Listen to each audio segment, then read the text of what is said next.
What is up, Outlap F1 Nation? This will be season 6. This will be episode number 22 of the Outlap F1 podcast.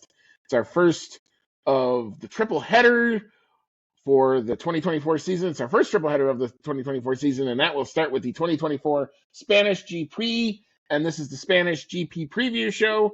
You've got Andy, and I've got Cody along with me tonight. Good to see you again there, sir. How's it going on this lovely, hot Wednesday in Chicago? It hasn't been too bad for me because I've been doing a lot of hanging around inside since it's been super hot. I'm putting off mowing the lawn until absolutely necessary. And I hope it cools off soon because I've got a brand new golf club to take out on the course. So I need to get some use out of it, break it in. Yeah, I would definitely like to help with that.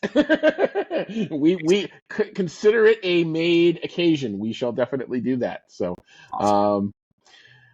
But that's not why everybody's here. You're all here because we want to talk about some F1. So we're going to get into that in just a little minute. But as a reminder, you can always find our show, Twitter, Instagram, Discord, Reddit, and of course, YouTube. At Outlap F1 Podcast is the handle for all of that. If you enjoy what you're watching and you like what you're hearing, you can, as they do on YouTube, smash that subscribe button, or you can give us a like, or you can click that 5-star button on your favorite podcasting app, specifically Apple Podcasts or Spotify. And all that will do is help us come up a little bit better in search results as we tend to want to spread our web across the internet regions there. You can email the show at chatnow@outlapf1.com. You can not peruse the website. I don't even know why I'm bringing that up. It's still way down. At some point, I'm going to reclamate that, but that's not going to be for a little bit of while. That's a long-term project, as I found out.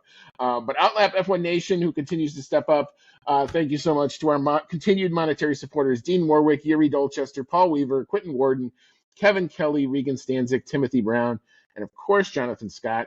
If you'd like to help us try to reclamate the website and help us, buy some new equipment here and there, you can become a member of what we call the hashtag OutlapF1 Nation. $1, $5. We put our anchor page in all of our show notes, in all our docs, so you can check that out there. Final reminder, the good folks at Manscaped, you can take 20% off and free shipping with our code OUTLAP. That's OUTLAP if you'd like to peruse their wonderful brand of products. All right, so we are going to hop into the news, which is not huge news. We did not get a Carlos Sainz update as of Wednesday night. I was talking with Cody in the pre-show. Of course, you know what that means. We're going to get an announcement as I'm posting the episode tomorrow. So if there is a Carlos Sainz announcement that happens to come out post-show recording and post me submitting it to the lovely podcasting apps and, of course, YouTube, I apologize for that. We will definitely cover that in the next time we do a recording. We will try to figure out where Carlos Sainz will be driving in 2025. The hot rumor still suggests it's zoning in on Williams. I think that's probably where the smart money is at this point. But there are some other rumors and stuff floating around. But one thing that has become a fact is the FIA has adjusted the minimum age requirement, the so-called Max Verstappen rule, which you can find in Appendix L of the International Sporting Code, which will now state that although the minimum age for the super license required to drive an F1 is 18 years old, special dispensation may be granted to certain drivers to receive one at age 17. I wonder who we're talking about. This will also affect the requirements for a free practice only license, which follows the same wording, and would mean that highly touted prospect Kimi Antonelli could make his FP1 debut prior to his birthday, which is on the 25th of August of this year. Cody, they decided to change the rule for Kimi Antonelli. They didn't do it for Colton Herta a few years ago. Is that just is that just a bee in our bonnet that we're just going to have to get used to? Or what's your thought on all this? Yeah, I think so. I can understand why they did it for Kimi Antonelli, because you probably have Toto Wolff breathing down their necks, doing everything that he can to get Kimi Antonelli into that seat as soon as possible. So he's got Toto Wolff in his corner. On top of that, he does actually have the required points for getting that license. I think it is 40 points Yep.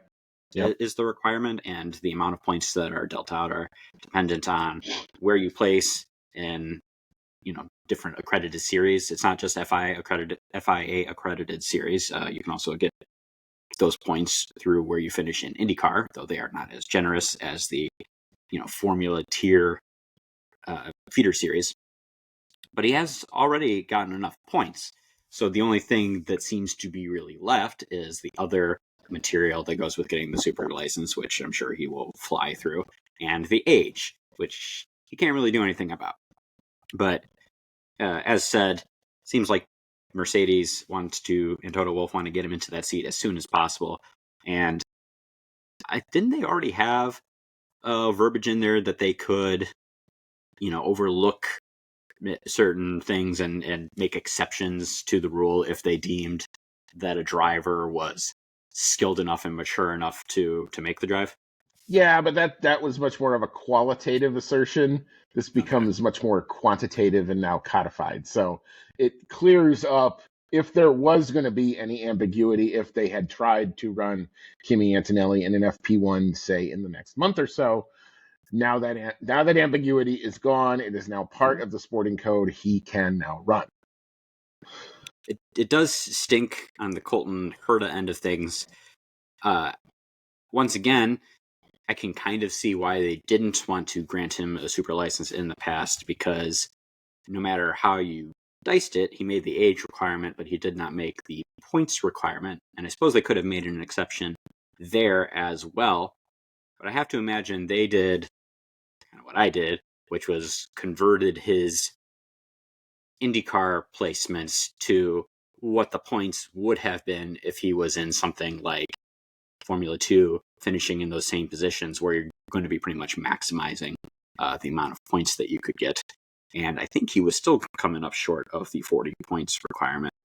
And, the age is one thing. They don't want to, push super young people into the seats anymore. I think Verstappen was kind of among the last of that type of driver, although Kimi Antonelli is only marginally older than Max was when he made his F1 debut. But I digress.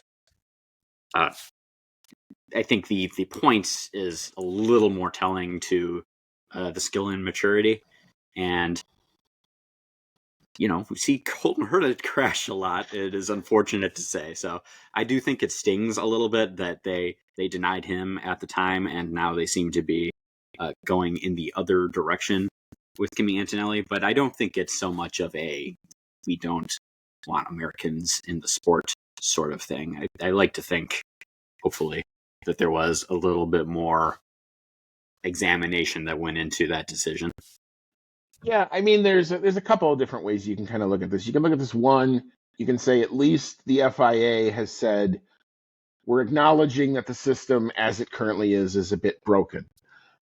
We definitely favor Formula 3 and Formula 2 over some other places, but we're willing to kind of look at things, and now we're going to make an exception. We don't have to be hard and fast when certain drivers seem to exceed expectations, and we're going to at least allow them to practice early enough to see if they can be evaluated or not. Okay, fine, that's fair. The next thing you got to do is you got to understand how anti IndyCar the point system really is, because I think It's you have to finish, I think it's first or second only to accumulate enough super license points in order to get to take a driver from IndyCar and say that they're FIA grade 1 licensed. you would have to have a couple. You would have to have a higher performance in IndyCar for sure, because I believe Right. the way the point system it looks is it looks at the sum of points that you would have acquired over your last 3 seasons of racing. So I think it's for Formula 2, you get 40 points for finishing in first, second, or third in the standings. So if you finish in the top 3 for Formula 2, you already have enough points just from that one season. In IndyCar, you do get 40 points if you finish in first, but the Right. drop off from there is much more stark. It's like Ex- 40, 30, 20, 10. yeah. So you could finish fourth place in the standings 3 years in a row, which is certainly nothing to sneeze at, and you still wouldn't have enough points to qualify for a super license, which is, I would say a little broken, because we've seen that there are some extraordinarily talented and competitive drivers in IndyCar, but the nature of IndyCar is also that you have a few bad races, people are a lot closer, so you can easily finish outside of the top four and have a stellar season. I mean, look at Joseph Newgarden right now. Yeah. I believe he's pretty well far outside of the top four, and he's won several races. He won the Indy 500, so it's definitely a pretty broken system. Yeah, I mean, it's a system that wants to reward consistency, and the one thing that IndyCar doesn't have, which is part of its draw, is you don't have a consistent general finishing order. You have tracks that favor certain teams and certain cars and certain drivers, and you have other tracks that will favor other teams and other drivers at other places. So, the variability in IndyCar kind of works it against it when you now compare it to the FIA super license system. So at least it's an acknowledgement that they're at least willing to look at things. And we'll never know how serious the Red Bull Colton Herta rumor was, if that was Helmut Marko playing two sides against the middle, which he tend to want to do anyway. We never knew how far those talks had ever gotten. We'll never know that because, they asked for the dispensation on the super license. They didn't get it, and that kind of killed whatever momentum was for there to be a possible deal. That having been said, I don't want to say that I don't think this is an anti-American thing. I want to say that they at least acknowledge the system's broken, and at least they're willing to look at it moving forward. So we will continue to watch for developments to see when Kimi Antonelli will end up making an FP1 debut, and I imagine it's going to come sooner than later because it seems Toto Wolff is hot to trot. Everything I read seems to indicate that he wants to make up for, he believed passing on Max Verstappen at age 15 was a mistake. It's one of those things that he kind of kicks himself for a lot. So I do think he wants to make up for that, and I think he sees, or he wants to see, a lot of potential in Kimi Antonelli. Kimi Antonelli is currently sixth place in Formula 2. He doesn't have a win in Formula 2 yet, so I don't know that is an indicator of what you're going to get. But everything I read coming out of whatever he's tested F1 machinery, it's been this glowing report, and that he's putting up the lap times right alongside George Russell, who they're having do the same test right alongside him. So we shall see. We will watch this saga, and the merry-go-round of 2025 continues to spin. That's probably the big takeaway there. But the FIA has made one less hurdle for Kimi Antonelli. Next story. Our movie that we have been watched getting filmed. We saw some filming in Austin. We saw some filming at the British Grand Prix last year. It now has a release date. The Lewis Hamilton produced Brad Pitt F1 movie will be released by Apple TV, but it's going to be in theaters on June 25th, 2025 for the international audience. The North American audience will have its release date on June 27th, 2025. It will also include a global theatrical release, which will also include IMAX theaters. So if we want to get our ears deafened by the sound of not actually naturally aspirated F1, but F1 hybrids, we can try to do that. We may make a show trip out of that to go see this movie probably in the theaters. I think it would be worth the investments, but what's your thought on that? Yeah, I would definitely go see it. I definitely like the auto racing movies, not like Fast and Furious auto racing movies. Definitely not a big fan of those. But I've seen the movie that they made for James Hunt and Niki Lauda. Name of that one is not coming to mind at the moment, but I thought that one was okay. Definitely enjoyed the Ford versus Ferrari movie. So that really shows that type of movie can be done really well and be fun and interesting. So yeah, I'll definitely give it a shot. I think Brad Pitt will make definitely the playboy type of driver move work pretty well. Rush was the name of the movie you're trying to remember there. It is in my Amazon bought movie list, and I've got it in the super high def, and every once in a while I will put it on and just go to town enjoying the sound of the old school engines. There's just amazing shots, and they've learned how to shoot race cars. I hope what comes out of this movie, if nothing else, is that the racing scenes make sense and they're Mm-hmm. somewhat in order. And they don't take too many liberties with that, because those are the things that when you watch every race, you tend to kind of notice and wait, that was Austria and that's Great Britain and that doesn't come before that. What are you doing? Well, you got Lewis Hamilton producing it That's though, so true. he got his input going into this, and I think he would probably have attention to that kind of detail and would speak up about it, because if there's a lot of real deal big time race fans that are going to see this for the F1 aspect of it, and not just because it's Brad Pitt, um, they're going to notice stuff like that, and I think he wants it to fit into his vision as a top tier Formula One driver. Top tier is probably an understatement. One of the goats for sure. Yeah, I mean that's kind of what my hope. I'm hoping that Lewis has his eye on the details to make sure that the racing makes sense.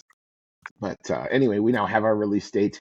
We will stand by in a year's time and probably do a special Brad Pitt movie review show or something like that, just to see kind of what it looks like. But stand by for that in a year's time. Next story in our docket. There are some rumors bandied about now. We've talked at length at the trials and tribulations of the Alpine team. They've been pretty made public this year. There's a whole lot of drama going on. It seems top to all the way down to the driver level. We've seen Esteban Ocon say he's no longer going to be racing for them. We don't know who's going to be filling that seat. I've seen some content out there that says the Alpine seat is the one seat that nobody tends to want. Yikes. And now this. So now there have been sources that have revealed that Alpine team principal Bruno Famin has been pondering the situation of Alpine reverting to a customer team for 2026. Bruno Famin has been rumored to have talks with rival manufacturers to see what the alternate options could be. The analysis I've read, if Alpine was to drop its Renault engine, would be that more than likely it would get a Honda, if nothing else, because Honda currently is the one mark that only is supplying two teams, that being Red Bull, and then eventually it will be Aston Martin and VCarb. But moving into 2026, it looks like now Renault seems to be cooling, especially in light of the regulations that were released and in light of all the drama going on at its race team. So, yikes, this does not look like a good situation. Cody, what are your thoughts on this rumor? This is a bit of a shocker. It is a weird one. You think, the Alpine team, which is for a long time been the Renault team. I believe Alpine is pretty much just the branding that Renault uses for a lot of their racing teams, right? But it's very strange to think.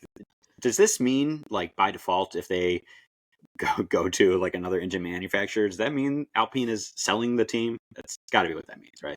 That's the great unknown. I mean, they would conceivably keep Like, their ownership, but only race as a customer team. I mean, what is the yeah, that would be. motivation? What's the business model then at that point? Yeah, that would be so strange. So you're Alpine, so you're pretty much the Renault racing brand, but you decided you didn't want to use your own products. Does that mean that they don't want to put the investment into the engine stuff anymore? It would be a really weird situation for sure if you had Alpine doing that. It would be like if Mercedes was racing with a Ferrari engine because Mercedes didn't feel like making an engine anymore. Um, and yeah, it just leans even more into the turmoil that team is going through. Uh, they've been performing a little bit better lately, so maybe that'll fuel Renault to want to go ahead with this and make a good engine. Renault engines have been very successful in the past. Drove the first bunch of Red Bull championships with Sebastian Vettel.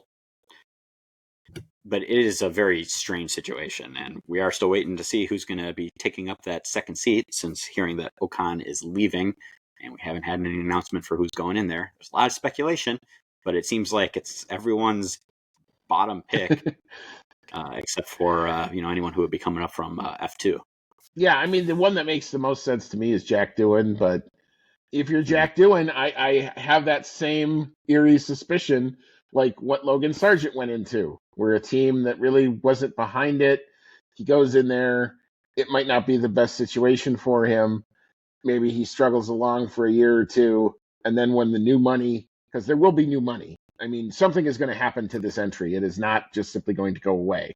It's either going to get sold, and if you're Andretti, you should be calling these guys on a daily basis, coming up with your His mouth is watering. best offer possible to get those guys out of there. That neither here nor there. I just don't see the business sense of running a Formula One team as supposedly a works make for as long as you have, and now you're just going to suddenly revert back to being a customer team. You're going to be Alpine Honda for 2 years. And of Mm-hmm. course, that goes into the Sure. bigger discussion of the 2026 regulations, which came out, got really, really pushed back from the teams, which was pretty much kind of expected. None of that's been finalized yet. So stay tuned on that. We saw what the FIA would love to have happen. The teams are pushing back on it. So we're still kind of in limbo as to what the cars and everything are going to do. We saw what a vision of what active aero could look like. There's terms like Z mode and X mode and all that stuff flying around. I'm not going to get into all of that here because until it's It's a codified, lot. yeah, I mean, there's a lot to dig into there. I mean, the fact of the matter is, it looks like 2026 is definitely going to be a brand new set of regs across the board.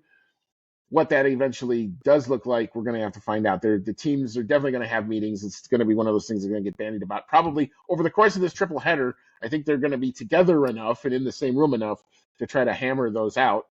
And once we have them, then we'll bring them to you. But yeah, this was kind of an odd story. I saw this and I just kind of shake my head. I'm like, huh? Why would you do that? But we'll follow it. We'll see what happens. And if any new developments happen, we'll bring them to you. Okay, so our last story, focusing in on this weekend's Spanish GP.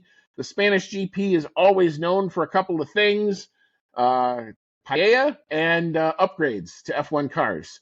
It is because this is the classic test track. It's always where people like to bring their big set of upgrade packages. We've seen now that kind of revert a bit to Imola, where that was kind of the first real proper European circuit where people brought a lot of updates to. But we have confirmed updates for the following teams. Red Bull, looking to bounce back a little bit after some not totally out of form, but not dominant what they're used to seeing form in the last few weeks. Ferrari looking to bounce back after definitely a subpar Canadian GP for them. McLaren continuing to try to build positive momentum on their package as their car they're now almost in a fight for P2 in the constructors. Don't want to call it a fight yet, but almost there. And then Mercedes, who came up really looking really strong in the last two races. Of course, those tracks had some slow speed corners. This is high speed, much more apt to what I would say a Red Bull or McLaren chassis on paper, you would think. But if they're all bringing updates, we could continue to see the field continue to tighten. That's, I think, what we all want. Cody, what's your thought?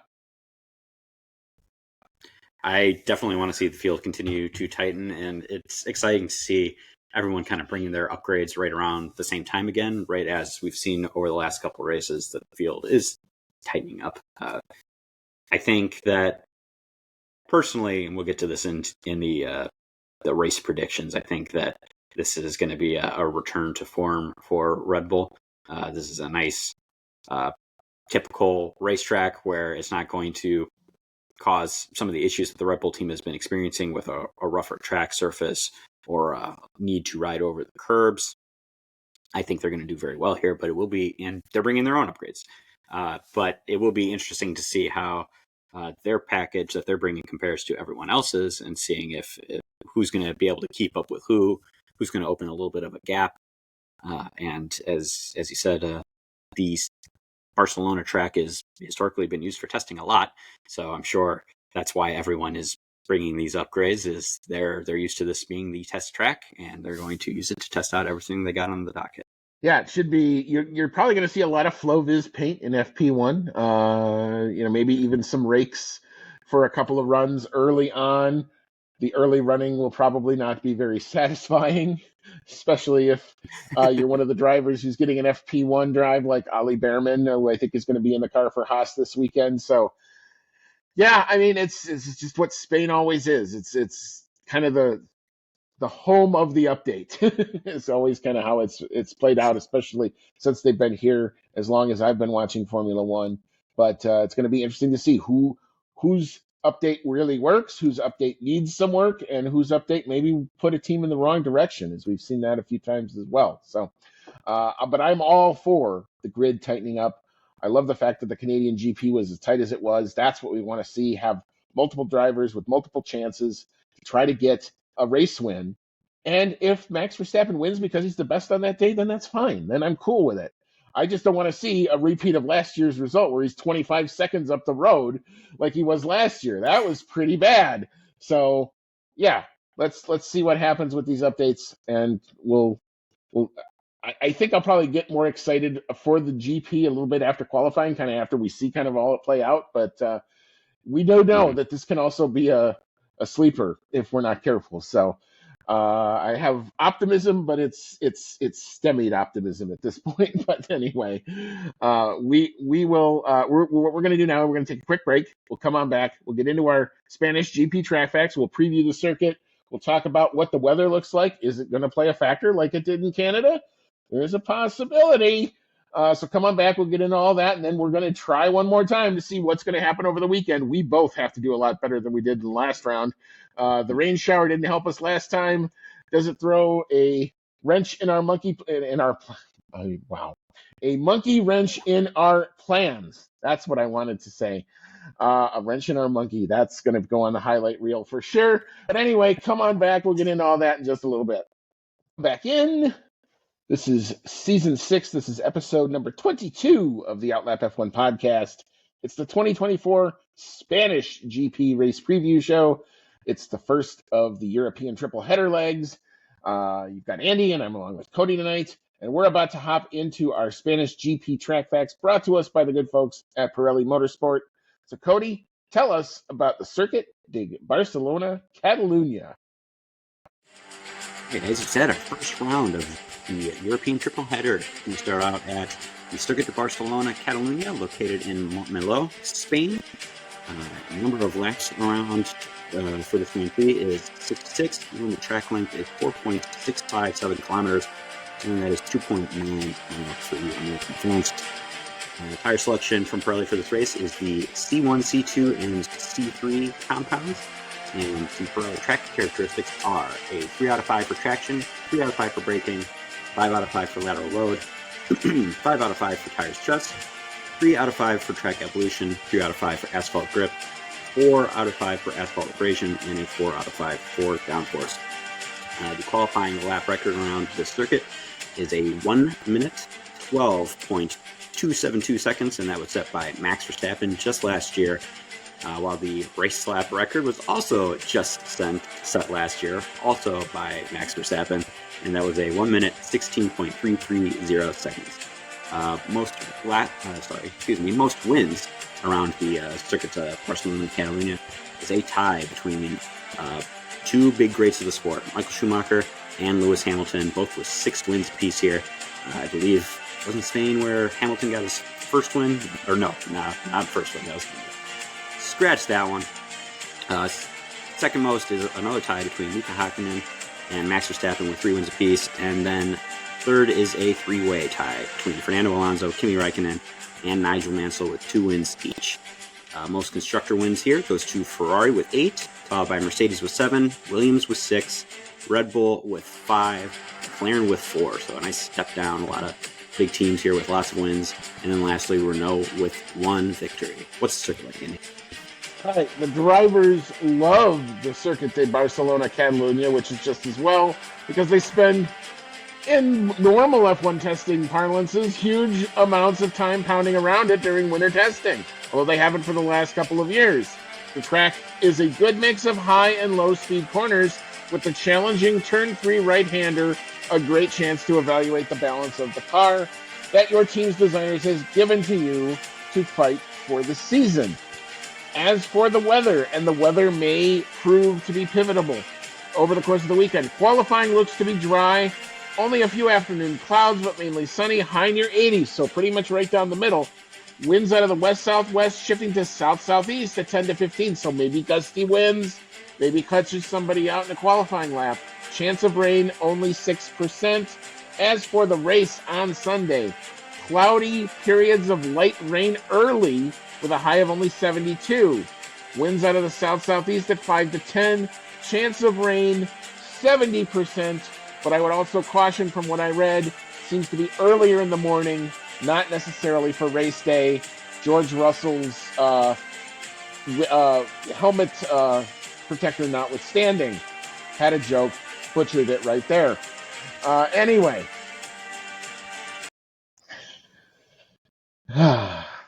One of these days I'll actually get my timing right. There's a comedian in here. He's just not working very well.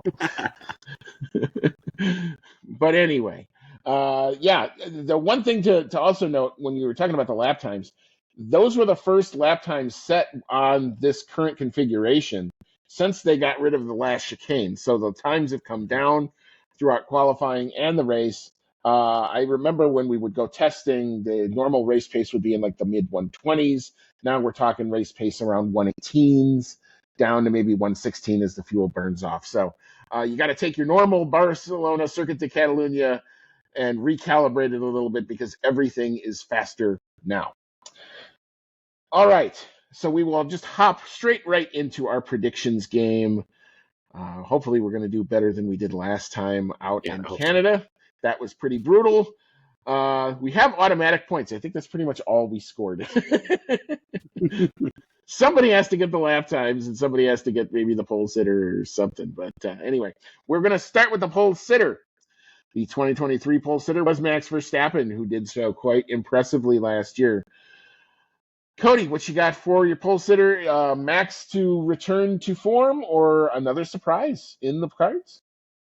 I'm going to go with the Max return to form here. He has been very successful at this track over the last bunch of years, and they were so far out in front last year here. I think it's going to be closed up a little bit, as all of the races seem to have been so far this year. But I do think Max is going to take a pull here.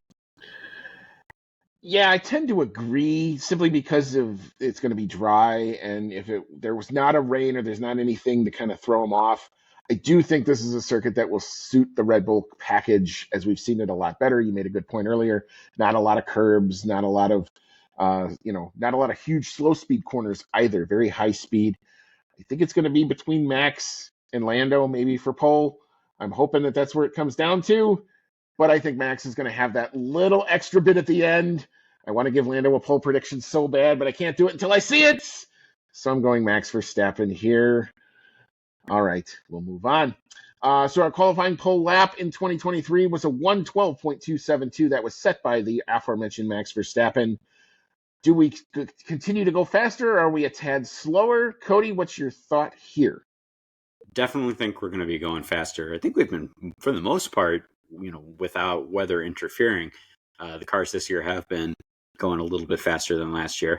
So I'm going to go pretty generous here. I think I'm going to go about a half a second faster, roughly, with a 1 minute 11.777. All right, very good. I tend to, just because this is always kind of a weird track to dial in the tires, I know there's been other years where Pirelli has had kind of been in the spotlight, like the hard was too hard and the softest was almost too soft type situation. So I think that's going to be kind of interesting to kind of watch through Friday how the tires are reacting and where those times are going to sit. Given the fact that it's going to be dry Sunday, I do think it's going to be really close to last year's pole time. So I've got it a slightly faster, but not overly so. I've got a 1:12.010. All right, so our 2023 race podium was Max Verstappen in P1, Lewis Hamilton in P2, and George Russell in P3. But Max's advantage was over 24 seconds, if I recall correctly. It wasn't even close. So I'm going to go first here with my race prediction. Again, I almost want to give this one to Lando because he does like this track. I think it's going to be close. I hope he can give the fight to Max, but I feel like it's going to be Canada all over again.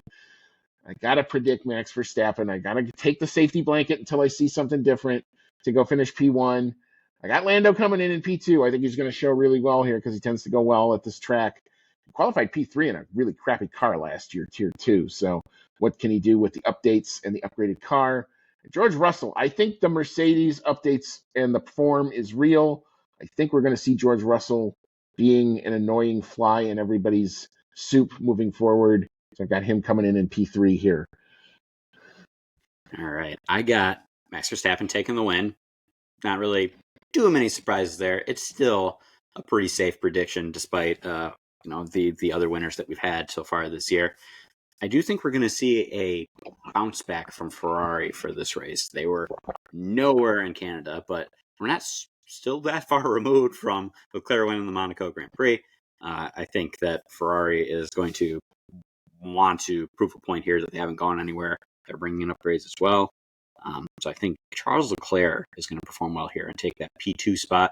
And then I agree with you that I think Norris is going to do very well here as well. I got him coming in P3. I don't think I've seen enough from Mercedes to truly believe that they're going to be taking those podium spots away from Red Bull, Ferrari, or McLaren on the regular just yet. That is more than a fair point, and those predictions are probably just as valid. So we'll see kind of how they all play out. Yeah, Ferrari was the hardest one for me to try to place here. They could either be outstanding and they could do a 1-2 if the updates that they bring all pay off, or they could revert back to Canada form and be nowhere again. So I have giant questions. I have Ferrari questions again, and that was something I haven't had the whole year. So really don't know where to put them. But we'll move into our fastest lap and the driver. Last year's fastest lap time was a 1:16.330. That was set by Max Verstappen, who I think took everything in Spain last year. I'm gonna go Homer here. I'm gonna say Lando Norris gets it done, and he's gonna get it done with a 1:15.659. Cody, what's your thought here? That's a lot faster. I'm gonna go faster than last year as well. But we're kind of flip-flopping between the qualifying predictions and the fastest lap predictions. I'm only going a little bit faster than last year. I'm going with the 1:16.003, and I think Lewis Hamilton is going to be the man to do it.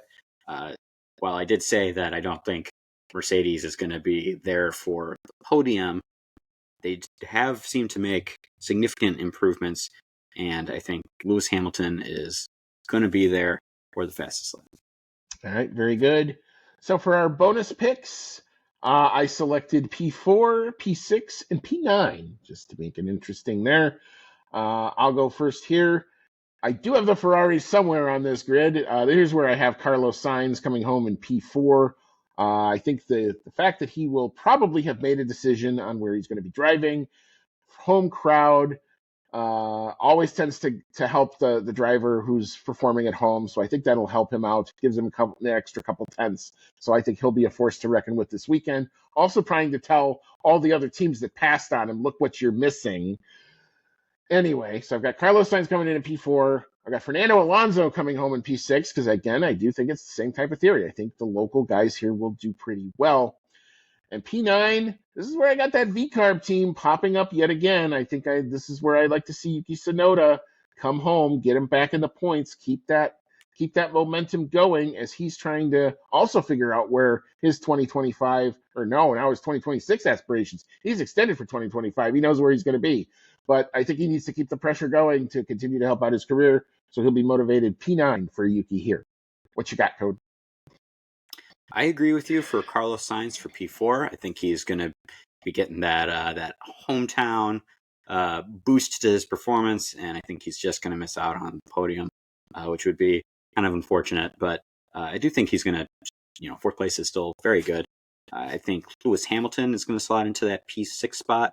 I think we're going to see Mercedes maybe not like vert, but kind of start to slip back down to that 5, 6, 7 spot that they've been in a lot lately. And then this last one is kind of a gut feeling, and I really don't want it to be true because I like Oscar Piastri a lot, but I do think he's going to be down there in P9. maybe it's just the gut feeling of that he's going to have some kind of misfortune, which he seems to have had a lot so far this year.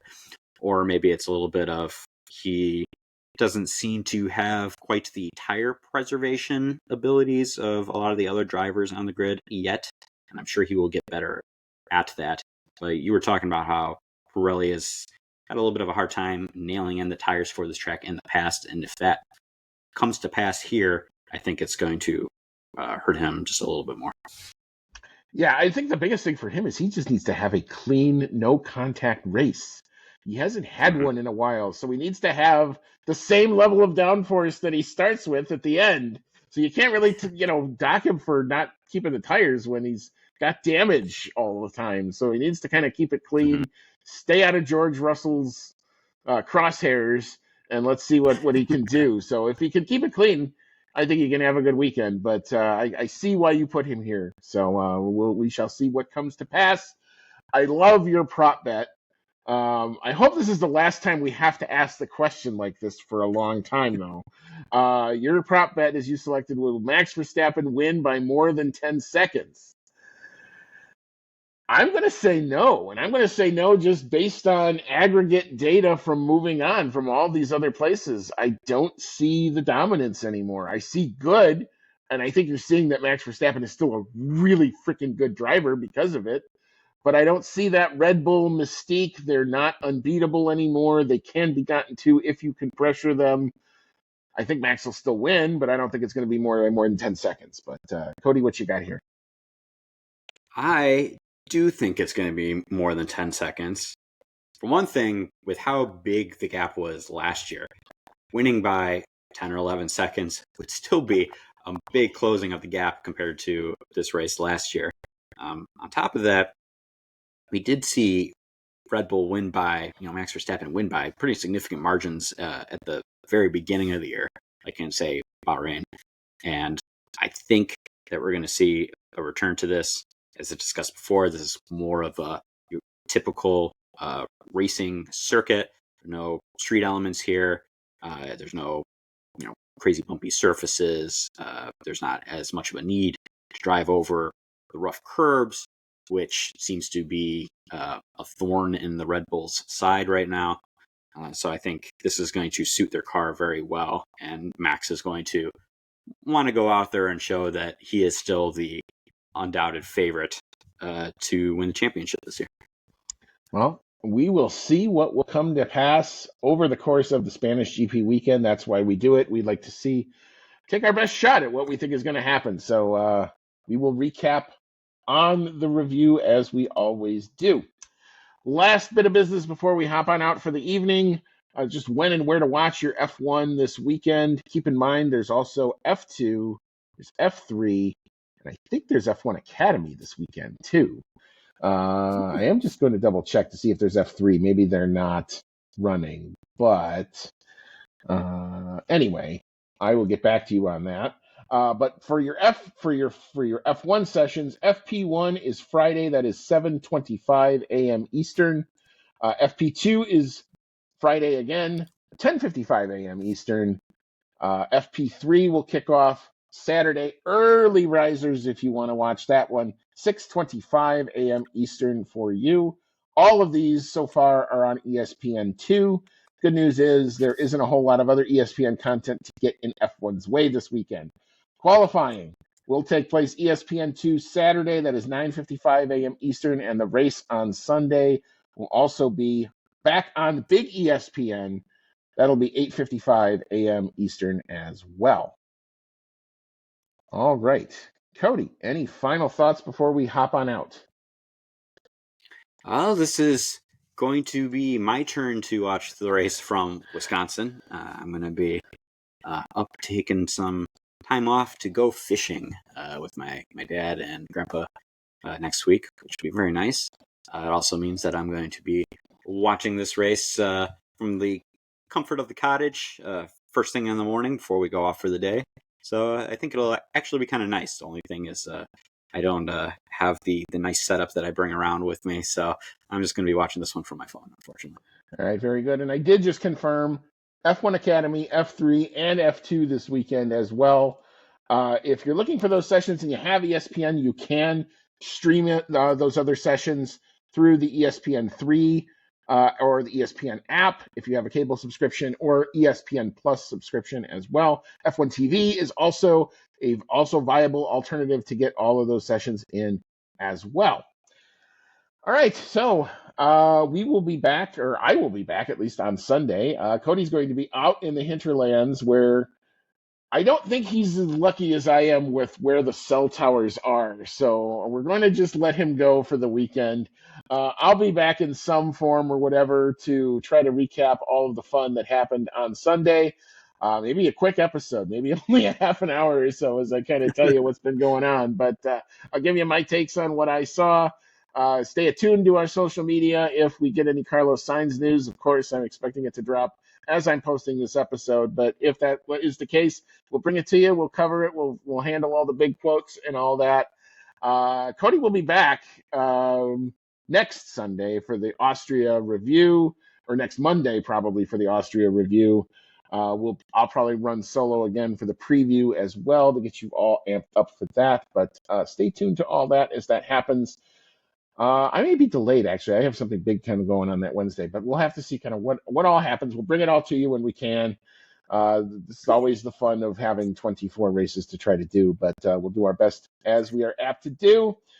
But for Cody, it's been Andy. This is always, like I said, I enjoy doing this a lot. This is always fun to do, and we will catch you on the next one. And as always, may all your laps be fast.